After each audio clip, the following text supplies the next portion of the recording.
Olá pessoal, bom dia. Mais uma semana começando aqui com a nossa leitura do Espírito da Verdade. Hoje o capítulo é 52, há um século. Se refere ao capítulo 25 do livro do Evangelho segundo o Espiritismo, o item 2. O capítulo é Buscai e Achareis. E o item 2 fala da necessidade de trabalharmos, de fazermos por nós para que a ajuda e para que o progresso cheguem até nós. Allan Kardec, o codificador da doutrina espírita, naquela triste manhã de abril de 1860, estava exausto, acabrunhado. Fazia frio. Muito embora a consolidação da Sociedade Espírita de Paris e a promissora venda de livros, escasseava o dinheiro para a obra gigantesca que os espíritos superiores lhe haviam colocado nas mãos. A pressão aumentava. Missivas sarcásticas avolumavam-se à mesa. Quando mais desalentada se mostrava, chega a paciente esposa, Madame Rivail, a doce Gabi, a entregar-lhe certa encomenda cuidadosamente apresentada. O professor abriu o embrulho e, encontrando uma carta singela, e leu: Senhor Allan Kardec, respeitoso abraço. Com a minha gratidão, remeto-lhe o livro anexo, bem como a sua história, rogando-lhe, antes de tudo, prosseguir em suas tarefas de esclarecimento da humanidade, pois tenho fortes razões para isso. Sou encadenador desde a meninice, trabalhando em grande casa desta capital. Há cerca de 2 anos, casei-me com aquela que se revelou minha companheira ideal. Nossa vida corria normalmente e tudo era alegria e esperança, quando, no início desse ano, de modo inesperado, minha Antoniette partiu desta vida, levada por sorrateira moléstia. Meu desespero foi indescritível e julguei-me condenado ao desamparo extremo. Sem confiança em Deus, sentindo as necessidades do homem do mundo e vivendo com as dúvidas aflitivas de nosso século, resolvera seguir o caminho de tantos outros ante a fatalidade. A prova da separação vencera-me e eu passava agora de trapo humano. Faltava ao trabalho e meu chefe, reto e ríspido, ameaçava-me com a dispensa. Minhas forças fugiam. Namorara diversas vezes o Senna e acabei planeando o suicídio. Seria fácil, não sei nadar, pensava. Sucediam-se noites de insônia e dias de angústia. Em madrugada fria, quando as preocupações e o desânimo me dominaram mais fortemente, busquei a ponte Manry. Olhei em torno, contemplando a corrente. E ao fixar a mão direita para atirar-me, toquei um objeto algo molhado que se deslocou da amurada, caindo-me aos pés. Surpreendido, distingui um livro que o orvalho umedecera. Tomei o volume nas mãos e, procurando a luz mortiça de poste vizinho, pude ler logo no frontispício, entre irritado e curioso. Esta obra salvou-me a vida. Leia com atenção e tenha bom proveito. A. Laurent. Estupefato, li a obra, O Livro dos Espíritos, ao qual acrescentei breve mensagem. Volume esse que passo às suas mãos abnegadas, autorizando o distinto amigo a fazer dele o que lhe aprouver.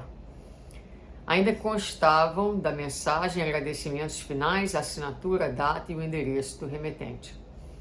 O codificador desempacotou então um exemplar de Livro dos Espíritos, ricamente encadernado, em cuja capa viu as iniciais do seu pseudônimo, e na página do frontispício levemente manchada, leu com emoção não somente a observação a que a missiva se referira, mas também outra em letra firme: salvou-me também. Deus abençoe as almas que cooperaram em sua publicação. Joseph Perrier. Após a leitura da carta providencial, o professor Rivail experimentou nova luz a banhá-lo por dentro. Conchegando o livro ao peito, raciocinava não mais em termos de desânimo ou sofrimento, mas sim na pauta de radiosa esperança. Era preciso continuar, desculpar as injúrias, abraçar o sacrifício e desconhecer as pedradas. Diante de seu espírito turbilhonava um mundo necessitado de renovação e consolo. Allan Kardec levantou-se da velha poltrona, abriu a janela à sua frente, contemplando a via pública, onde passavam operários e mulheres do povo, crianças e velhinhos.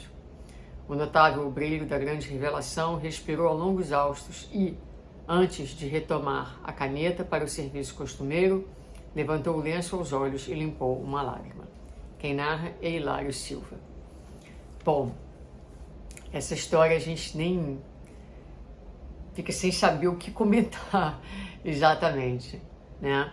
Mas vale a pena notar o momento frágil de Allan Kardec, a quem nós temos na conta de missionário de Jesus na Terra, um homem com muitas conquistas intelectuais e morais, um espírito certamente muito mais avançado do que a nossa humanidade em geral, e que aqui se encontra num momento humano de fragilidade, de cansaço, diante das acusações, diante das dificuldades, diante da falta de dinheiro, os recursos que faltavam para ele dar continuidade a esse imenso trabalho, a essa imensa missão. E a gente vê aqui também a intervenção divina, a providência divina, fazendo com que, através desse homem, de uma situação de desespero, né, não só a sua vida fosse salva pelo Livro dos Espíritos, mas também Kardec fosse ajudado por aquele livro que chega às suas mãos dentro de um movimento todo de providência, de previdência, de amorosidade de Deus, de cuidado e de solidariedade, cuidando dos seus de forma direta e indireta, forma essa que muitas vezes nós não percebemos. Falamos, nos sentimos isolados, nos sentimos abandonados, mas porque somos ainda cegos, insensíveis, incapazes de perceber o quanto de bênção, o quanto de intervenção acontece na vida de todos nós. E finalmente, um ponto mais para nós refletirmos, a importância de não desistirmos do trabalho, seja lá o trabalho que estivermos fazendo, a nossa participação no mundo é sempre importante. Teremos naturalmente momentos, mais do que Kardec, de cansaço, de vontade de desistir, de pendurar as chuteiras, chutar o balde, mas há sempre alguém mais necessitado do que nós. Há sempre alguém que se beneficiará da nossa presença, daquilo que nós temos a oferecer, porque assim é o mundo. Nós vivemos dentro de uma cadeia de solidariedade, cada um de nós é um elo importante dessa cadeia. Da mesma forma que recebemos ajuda, temos algo para dar sempre para alguém. Então, na hora das dificuldades, que são naturais, na hora da nossa fragilidade, ficar atentos aos sinais, porque a ajuda vai chegar, e não deixarmos de orar, pedindo que nós tenhamos olhos de ver, ouvidos para escutar, para que possamos também perceber dentro do possível, quando Deus amorosamente manda na nossa direção a ajuda que precisamos para que possamos continuar cumprindo a nossa missão, fazendo a nossa parte. Muitas vezes uma palavra de encorajamento, muitas vezes um feedback positivo, muitas vezes um carinho, que parecem gestos insignificantes, tem uma grande repercussão que nós não percebemos, mas que viaja uma grande distância, trazendo benefícios que são desconhecidos para aquele que faz, mas que são absolutamente preciosos e valiosos na economia da vida. Muita paz.